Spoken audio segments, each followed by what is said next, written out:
రెండోది సూటు గొర్రె, మూడోది దొంగ గొర్రె, నాలుగోది గొడ్డు గొర్రె, ఐదోది వీటి గురించి నేను త్వరగా చెప్పి నేను ముగిస్తాను. అయితే మీరు ఈ గొర్రెల గురించి మీరు ఇన్ని రోజులు తెలుసునో తెలియదో ఈ వాక్యం అయిన తర్వాత మీరు గ్రహించాలి. మొదటి గొర్రె సార్ వినండి. మొదటి గొర్రె మొదటి గొర్రె ఏ గొర్రె చెప్పండి? ఓకే, ఈ మొదటి గొర్రె యొక్క లక్షణం ఏంటంటే పాలు ఇచ్చు గొర్రె. ఈ గొర్రె అలవాటు ఏం చేసుకుందంటే కాపరి మేపినటువంటి మేత కడుపు నిండా తిన్నంత మాత్రమే కాకుండా ఆ కాపరికి కావాల్సినటువంటి సంపూర్ణమైనటువంటి ఎన్ని పాలు కావాలో అన్ని పాలు ఇచ్చడానికి ఆ గొర్రె నేర్చుకున్నది. కాపరి మేపినటువంటి మేత మేసి తిని సాయంత్రానికల్లా కాపరిని సంతోషపెట్టడానికి మంచి పాలిచ్చి ఆ కాపరిని సంతోషపెడుతుంది ఈ గొర్రె. అంటే దీని అర్థం ఏంటంటే సంఘములో సేవకులు చెప్పినటువంటి వాక్యం విని ఆ వాక్యాన్ని విన్న తర్వాత సాయంత్రానికి ఆ ఇంటి పక్కలకో ఇంటి ముందుకో ఆ ఊరికో ఈ ఊరికో పోయి ఈ వాక్యాన్ని విన్న వాక్యాన్ని ఇతరులకు చెప్పి ఆ చెప్పినటువంటి వారు ఆ వాక్యాన్ని విని గ్రహించి వారు మరుసటి దినాన ఆ సంఘంలోనికి సమకూరుస్తారు. ఏంటిది? ఈ పాలు ఇచ్చే గొర్రె. అర్థమైందా? అంటే సేవకుడు చెప్పినటువంటి వాక్యము ద్వారాగా ఓకే ఇది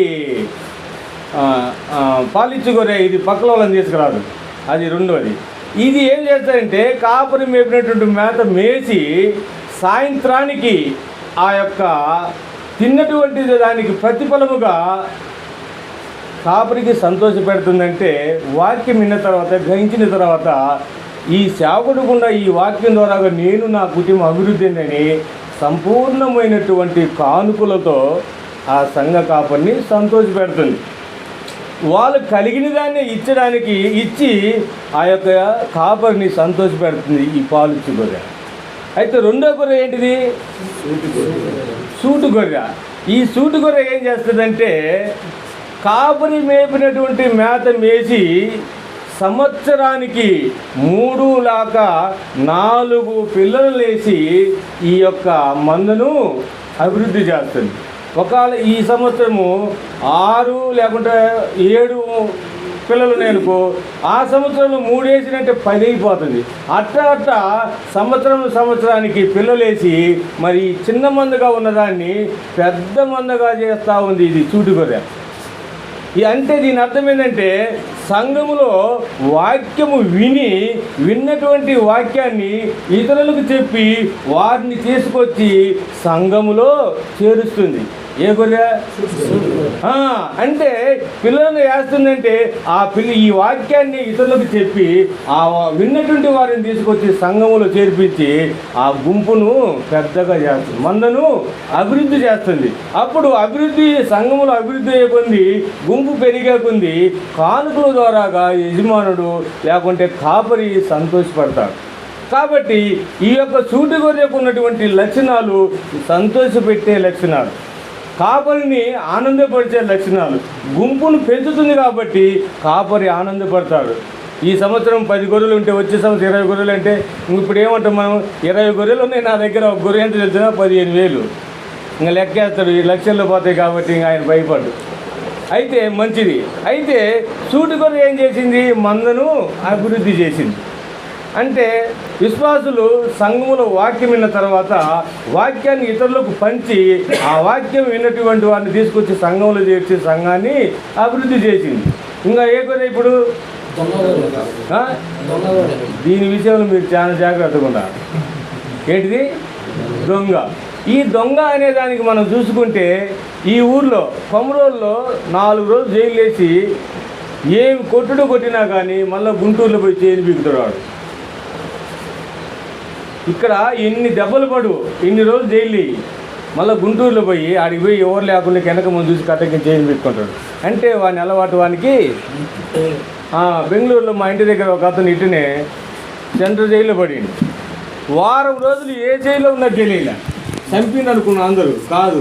లాస్ట్కు ఒక జైల్లో ఉండి ఆ జైలు నుండి సెంట్రల్ జైలుకి పోయి దగ్గర సంవత్సరం 2 సంవత్సరాలు ఉండి వచ్చిన 2-3 నెలలకి మళ్ళీ జైలు లాగి మళ్ళీ పోయి జైల్లో పడ్డాడు. అంటే దీని అర్థం ఏంటంటే ఈ దొంగతనం చేసినోడు ఎట్టి పరిస్థితుల్లో ఎప్పుడు దొంగతనం చేయాలనే ఉద్దేశం కలిగి ఉంటాడు. కాబట్టి ఈ దొంగ గొర్రె కూడా కొన్ని అలవాట్లు కలిగి ఉంటారు. దీనిని మీకు చూపెడతాను. ఈ దొంగ గొర్రె ఏం చేస్తుంది అంటే కాపరి మేపినటువంటి మేత తిని ఆయన బంగారంతో దాన్ని పెంచినా కానీ ఏదో రూపకంగా పక్కకు పోయి దొంగచేలలో మేసే అలవాటు దానికి ఉంటుంది. ఈడ తింటూనే ఉంటుంది, మళ్ళీ అక్కడికి పోయి ఆశలు ఆశలు ఆశలు ఆశలు ఆశలు ఊరు మొత్తం తిరిగి ఇక్కడికైతే వస్తుంది. కానీ దాని బుద్ధి ఏంటంటే దొంగతనంగా తినే బుద్ధి.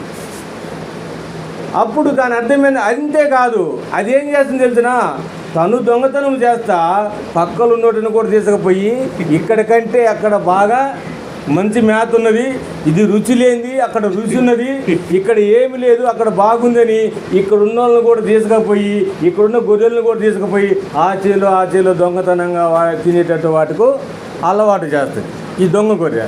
అంటే దీని అర్థం ఏంటంటే సంఘములో ఉన్నటువంటి ఆ దొంగ గొర్రె వాళ్ళు వేరే సంఘానికి పోతూ ఇంకొక ఊరికి పోతూ అక్కడ పోయి వస్తా ఏం చేస్తారంటే ఈ సంఘములు ఉన్న వాళ్ళకు ఇక్కడ వాక్యం బాగలేదు, ఇక్కడ పాటలు బాగలేదు, ఇక్కడ ప్రార్థన చేస్తే ఏమీ తగ్గవు.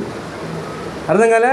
ఈ సంఘములు అసలు ఏమి లేవు, అక్కడికి రా, ఒక్కరోజు రా, నువ్వు రోజు వద్దు, ఒక్కరోజు రా, ఊరికి వచ్చిపోమ్మంటారు. అక్కడ మోసం చేసి ఇక్కడ ఉన్న వాళ్ళందరినీ తీసుకుపోయి ఆడబెడతారు. ఆడికి పోలేకే ఇక్కడ సంవత్సరం విన్న వాక్యం కదా, ఆడికి పోలేక అదేదో మంత్రాలు ఉంటాయి, అవి అర్థం కాక ఏందమ్మా అంటే ఇది అర్థం కాలే, అదే ఒక పని చెయ్యి, నేను ముందంతా ఆడికే పోయేది, ఆడికి పోదామని ఆడున్న వాళ్ళని తీసుకుపోయి మళ్ళీ ఆడగే కలుపుతారు. ఆడగలిపి లాస్ట్కి ఆడగలపకుండా మధ్యన వదిలేస్తారు. వీళ్ళు వాళ్ళను పోనీయరు. వాళ్ళకు చర్చికి పోయి అలవాటు ఉంది కాబట్టి ఈమె చెప్పినట్టుగా ఆడబాగుంది అని పోతారు. వాళ్ళని తీసుకుపోయే వాళ్ళకి అలవాటు లేదు. వాళ్ళు ఒక చోట ఉండరు, ఒక చోట నిలబడరు, వాళ్ళు వాక్యాన్ని గ్రహించరు, అసలు వాళ్ళకు వాక్యం మీద ఇంట్రెస్ట్ ఉండదు. ఆదివారం పూట రోడ్ల మీద తిరుగుతున్నవే అని అడుగుతారని ఆ మాట కోసం పోయే వాళ్ళు ఉన్నారు కొంతమంది ఆ చర్చిలలోకి. ఆదివారం చర్చికి పోలేదని అడుగుతారేమో, ఏం చెప్పాలని కూర్చునే వాళ్ళు చాలామంది ఉన్నారు. కాబట్టి అటువంటి వారు ఏం చేస్తారంటే ఇక్కడ ఉన్నటువంటి బాగా వాక్యం ఇన్ని గ్రహించి అభివృద్ధి అయ్యే వాళ్ళని ఏం చేస్తారంటే దొంగచాలలో మేసి అలవాటు ఉన్నటువంటి వారు వీళ్ళని కూడా తీసుకుపోయి అక్కడ ఆ మందిరాల్లో వాక్యములో తీసుకుపోవాలని అన్నారు. కానీ అయితే వాళ్ళు ఇక్కడ ఉన్నటువంటి వాక్యాన్ని గ్రహించి నా మాట అర్థం చేసుకొని నేను ఏం చెప్పబోతున్నది వాళ్ళు బాగా అర్థం చేసుకున్నారు కాబట్టి వాళ్ళు మైండ్లోకి ఎక్కింది. ఒక్కొక్కరు మాట్లాడుతుంటే వాళ్ళు ఏం మాట్లాడింది వీళ్ళకి అర్థం కాదు, వీళ్ళేం మాట్లాడింది వాళ్ళకి అర్థం కాదు. అట్లాంటప్పుడు అందరికీ ఆ వాక్యాలు అర్థం కావు. అర్థం కానప్పుడు వాళ్ళు ఏమనుకుంటారంటే ఈయన సరిగా వాక్యము ఆయన సరిగానే చెప్పిండు కాబట్టి నువ్వు అర్థం చేసుకుంటే తత్వం నీలో లేదు కాబట్టి అది అర్థం కాదు. నేను 1.5 గంట కూర్చో టీవీ ముందు, వాడు ఏం స్టోరీ చదువుతున్నా నాకు అర్థం కాదు. అర్థమైందా? 1.5 గంట కూర్చో, వాడు ఏ స్టోరీ చెప్తే నాకు అర్థం కాదు. ప్యాకెట్ ఆడే కాడ 2 నెలలు ట్రైనింగ్ తీసుకున్న పోయి ప్యాకెట్ ఆడదామని ఏమీ అర్థం కాదు. ఇవాళకి ఏమీ అర్థం కాదు. ఎందుకు చెప్తున్నా అంటే మనం ఎప్పుడైతే దానిపైన సరిగా మనసు పెట్టమో అది మనకు రాదు. ప్యాకెట్ ఎందుకులు అనుకునే పోయినాము అందుకే రాలేదు, సినిమాలు ఎందుకులు అనుకున్నాం మానుకున్నాం అందుకే మనకు అర్థం కాలేదు, చర్చి కూడా ఎందుకులు అనుకొని వస్తే వాళ్ళకు కూడా అర్థము కాదు. కాబట్టి ఈ అర్థం కాని వాళ్ళు చర్చిలలోకి వచ్చి అర్థం చేసుకునే వాళ్ళని కూడా తీసుకొని పోయి చెడగొట్టే వాళ్ళు చాలామంది ఉన్నారు. కాబట్టి ఈ యొక్క దొంగ గొర్రె అలవాట్లు అట్లాంటి. ఇంకోటి ఏంటిది? గొడ్డు గొర్రె. ఏంటిది ఈ గొడ్డు గొర్రె అంటే? ఇది సంఘములో లేకుంటే కాపరి మేపెట్టిన మేత ప్రతి దినము తింటూనే ఉంటుంది, ఒక్కరోజు కూడా ఆబ్సెంట్ పడదు. ప్రతి ఆదివారం వస్తారు. అంటే కాపరి మేపినటువంటి మేత అది ఏమి పెట్టని కానీ కడుపు నిండా తింటమే తెలుసు, కానీ ఇటువంటి కాపరిని సంతోషపెట్టే పని అది చెయ్యదు. అటు పిల్లలు వేసేది కాదు, సంఘాన్ని అభివృద్ధి చేసేది కాదు. కాకుంటే పేరుకు మాత్రము నాకు 42 గొర్రెలు ఉన్నాయి అంటే ఆ 41 ముందుంటే ఇది ఒకటి చేస్తే 42 ఉన్నాయని లెక్కేసి కావడానికి మాత్రమే కాపరికి ఒక లెక్క కోసమే అది ఉంది, కానీ అది సంఘములో ఉన్నా ఒకటే లేకున్నా ఒకటే. కాపరిని మాత్రం సంతోషపెట్టని ఆ గుడ్డి గొర్రె అది పిల్లలు వేయట్లేదు, పిల్లలను తీసుకురావట్లేదు, దానికి ఉన్న ఉపయోగం లేదు. అయితే సంఘం లేకొచ్చి బర్త్డే రోజు తింటారు, మ్యారేజ్ రోజు తింటారు, ఇంకా ఏది పెట్టేకున్న పిల్లల తల్లు తిరిగిపోతారు, కానీ 10 రూపాయలు కూడా కానికేయరు. ఇచ్చోళ్ళు కూడా ఎందుకులేమో నేను వేయట్లేదు, నువ్వేమేస్తావు, నేను తేలేదు, నువ్వేం తెచ్చినావా, ఇంకేమేస్తావు రేపు ఆదివారం వేద్దు అంటే ఇచ్చేవాళ్ళు కూడా ఈ గుడ్డు గొర్రెకున్న లక్షణాలు కలిగి ఉన్నటువంటి మనుషులు మన సంఘాల్లో ఉంటారు. కాబట్టి సంఘములు నువ్వు తలకాయ ఉంచి తల ఉంచుకొని నువ్వు ఎంత ఉంటే వాళ్ళు ఏం చేస్తుండేది మనకు తెలియదు. కాబట్టి కాపరులుగా ఉన్నటువంటి మనము వాటన్నిటినీ మనం ఆలోచన చేయాల్సిన బాధ్యత ఎంతైనా ఉన్నది. ఆ గుడ్డు గొర్రె ఏం చేస్తా తెలుసా, తీరా సందాపట్ట పోయలేకే ఇంటికి వెళ్ళిపోదు. యాడికి పోయినామంటే నీళ్ళు లేకుండా పోయినమ్మా, యాడికి ఇక్కడ చేసే పని అయింది, నువ్వు నీళ్ళేంది, నువ్వు ఆడ ఎంత 5 నిమిషాలు పాట పడలేక నువ్వు పోయి 10 నిమిషాలు నీళ్ళు తాగొద్దివి, వచ్చేలేక లడ్లో పలారం ఎవరైనా పుట్టినరోజులు ఉంటే వాటికి తింటివి తీసుకుంటే వెళ్ళిపోతివి. ఏ సుఖం నువ్వు వచ్చి వాక్యం విన్నదానివి కాదు, అర్థం చేసుకున్న దానివి కాదు, లేకుంటే నువ్వు వచ్చినందుకు 10 రూపాయలు సందు వచ్చింది లేదు, అంతేకాదు. ఏ గొర్రె పని ఇది, గుడ్డు గొర్రె. గుడ్డు గొర్రెలు మన సంఘాల్లో ఉన్నాయో మనము చూసుకోవాలి. ఇంకోటి ఏంటిది, ఓతు అనబాకు. మగ అంటే ఏంటిది చెప్పాలి, మగ అంటే మీకు తెలియదా, నేను చెప్తే మీరు కోపాలు మీరే చెప్పాలా.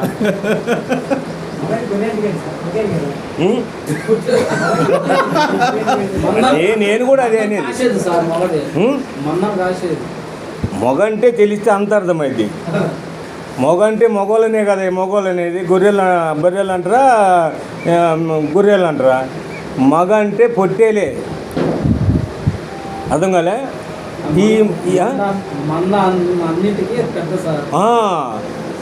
మగ గొర్రె అంటే ఈ గొర్రె ముందు పోనీయదు వెనక ఉండనీయదు, ముందు పోనీయదు వెనక ఉండనీయదు.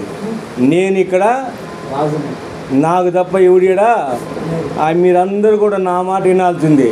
ఇది తప్ప ఆ గొర్రెకుండా ఏమీ ప్రయోజనం లేదు. కట్టనీయదు ఈయననీయదు, అర్థం కాలే. ఇది ఏమిటికి పనికిరాదు. అయితే సంఘములు మాత్రం పెత్తనాలు మాత్రం కావాలి, అర్థం కాలే. పెత్తనాలు కావాలి, సంఘములో చెలాయింపులు కావాలి. వాళ్ళు కానీ ఆయన్ని కూడా పెత్తనము లేకుంటే ఆమెను కూడా పెత్తనము ఈ వారం ఇయ్యలేదంటే అవకల వారంలో 5 మంది నిలబెడుతుంది ఆమె. ఎవరు మగ్గర్ర. వాళ్ళ దగ్గర మగ లక్షణాలు ఉంటాయి. ఈ అసలు మగ అంటే తెలుసునా, ఈ మగ అనేది చెప్పాలంటే పురుషుల దగ్గర ఉంటుంది, అదే స్త్రీల దగ్గర ఉండదు. అయితే ఈ పురుషులు అనే దాంట్లో సేవకులుగా ఉన్నటువంటి మనము ఈ మగతనాన్ని తీసేసుకోవాలి, అర్థమైందా. ఇప్పుడు నేను ఇక్కడ ఒక కేక్ కట్ చేస్తున్నా, ఇక్కడ నేను క్యాండిల్ అంటించాలా, మీ దగ్గర అగ్గి పెట్టిందా అంట, మీ వాళ్ళు ఎవరు తీస్తారు, మీరు మగోళ్ళు కాదా. ఇప్పుడు రాండి, ఇంకా అగ్గిపెట్టి లేకుంటే అంతే. మరి బయటలో వాడి కాడికి పోయి సిగరెటు, అగ్గిపెట్టే, డబ్బులు, కిల్లి, ఆకు అన్ని దగ్గర ఉంటాయి, మీ దగ్గర ఏమి లేవే. వాళ్ళు మగోళ్ళు ఎవరు, వాళ్ళు అన్నీ, మనం అన్నీ తగ్గించుకున్న వాళ్ళం, మనము కాదు, అవునా కాదా. మనం అన్నిటినీ తీసేసుకున్నాం. అంటే ఆపరేషన్ చేసుకున్నట్టు. అర్థమైందా? ఇప్పుడు లేడీస్కి ఆపరేషన్ చేస్తే పిల్లలు పడతారా? లేదు. మనం కూడా అంతే. మనం కూడా అన్నీ. ఇంకోటి తెలుసా మీకు, బైబిల్లో ఒక 3-4 ఉన్నారు నపుంసకులు. ఎవరు వాళ్ళ పేర్లు చెప్పి ఇంకొకరు గట్టిగా. అంటే దానియేలు కూడా ఆయనేనంట. ఇదేంది చెప్పాయి, నేను కొత్తగా చెబుతున్నాడు. అవునా? దానియేలు ఎవరంట? నపుంసకుడు అంట. ఎట్లయినాడు ఆయన నపుంసకుడు? లేదు అంటే దాని అర్థం ఏంటంటే వాటన్నిటిని తీసుకొని ఆ తత్వాన్ని తీసి పక్కన పెట్టుకొని మనం సేవకులుగా ఉండాలి. మనకు అది కావాలా ఇది కావాలంటే కుదరదు. మనము మగవాళ్ళమని చెప్పి సిగరెట్ కాలుతాం. సిగరెట్ ఈడ కాలిస్తే ఇంకా ఏముంది? వాడు కాల్చాడు మగవాడు, బయటలో ఉన్నాడు, వాడు కాలితే అది మగవాడు. మనం కాదండి, మనం వాటన్నిటిని తీసేసుకొని కత్తి పట్టుకున్నాడు మగవాడే, మనం పట్టుకోలేమే. సిగరెట్ పట్టుకున్నాడు వాడే, గొడ్డలు పట్టుకున్నాడు వాడే, నరికేవాడు వాడే. మనం ఏం చేస్తున్నాం? కనీసం కింద పట్టేస్తే దున్నను కోయమంటే కోయలేము. దున్నను కోయితే ఇట్లా చూస్తారు, మళ్ళీ వచ్చి తింటారు. అర్థం కాలే? మనం ఏం చేస్తున్నాం అంటే దైవ సేవకులు అంత దిగజారి ఉండాల. ప్రతి దాంట్లో నా సంగతి తెలుసును అంటాం, నీ సంగతి తెలియదు, అందరికీ తెలియదు, కొంతమందికి తెలుసు. అందుకని నువ్వు జాగ్రత్తగా ఉండాలి. నిన్ను బజార్లో ఈడిపించేకి, బజార్లో ఏడిపించే కొంతమంది రోసం పోసే మాటలు పోసి నిన్ను పిలుస్తారు. నువ్వు తెలుసుకొని తగ్గి ఉండాలా. నీ తత్వాన్ని తీసి పక్కన పెట్టాలా. ఏంటిది? నీ తత్వాన్ని. తత్వం అంటే ఏంది? మగతనాన్ని. నేను మగని, నేను 10 మందిని కొడతాను, నేను ఇంత లావున్నానని పోతే నువ్వు సేవకుల్లో నువ్వు పనికిరావు. కాబట్టి వాటన్నిటిని మనం తగ్గించుకోవాలా. తగ్గించుకున్నోళ్ళే. అందుకని ఇవన్నిటికీ అర్థంగా నపుంసకులుగా ఉండాలని ఒక మాట మనకు చెప్పబడుతుంది. నపుంసకులు అంటే ఇంక మేము చీరలు కట్టుకొని పొమ్మని నేను అంటంలే. కాకుంటే అంత దిగజారి, అంత దిగి, అంత కింద కూర్చొని, అంత భక్తి కలిగి ఉండాలని, అంత ప్రవర్తన కలిగి ఉండాలని దాని అర్థం. కాబట్టి మనము సంఘములో ఉంటున్నాం కాబట్టి మన యొక్క మగతనం అనేది చూపించుకోవడం కాదు, కానీ మన తగ్గింపు అనేది మనము చూపించుకోవాలి. మన వినయత అనేది మనం చూపించుకోవాలి. సంఘ కాపరి ఎంత వినయంగా ఉంటాడనేది మనము ఇతరులు మనము చూసి గ్రహించాలి. ఒకసారి నేను ఒక ఊరిలో పోతా ఉంటే నాకు ఒక 20-30 సంవత్సరాల నాడు తెలిసిన ఒక ఆమె నాకు ఎదురైంది. ఆమెకు చాలా రోజుల నాడు చూసా, ఏమన్నా మళ్ళీ చూద్దామని బండి ఆపా. ఆమె అనేది నువ్వు పాటర్వా అనేది. నన్ను ఏమనేది అంటే ఆమె ఏం చూసింది? నాలో